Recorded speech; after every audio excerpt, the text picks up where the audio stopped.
আপনাদেরকে বলছিলাম বিএনপি ক্ষমতা আসলে থাকতে পারবে সর্বোচ্চ 3 বছর। আজকে সময় আরো কম মনে হইতেছে। বিএনপি যদি বিপুল ভোটে না 300 তে 300 জিততে আসে, এই অবস্থায় সে 2 বছরের বেশি সরকার রান করাইতে পারবে না।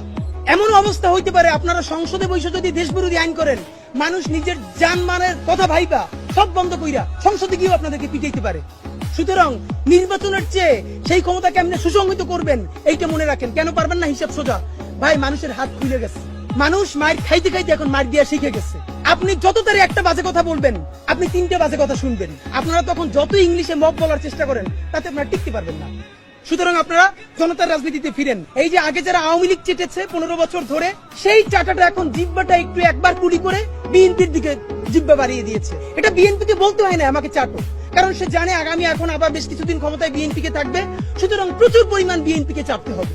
আপনারা নইলে আপনারা বলেন কোন নৈতিকতার দায়ে আপনারা, আমি 3 থেকে 4টা মিডিয়া হাউসের ভাইদের সাথে ইনফরমালি কথা বলে বোঝার চেষ্টা করছি যে ভাই সত্য করে বলেন আপনারা কি এটা জানতেন না?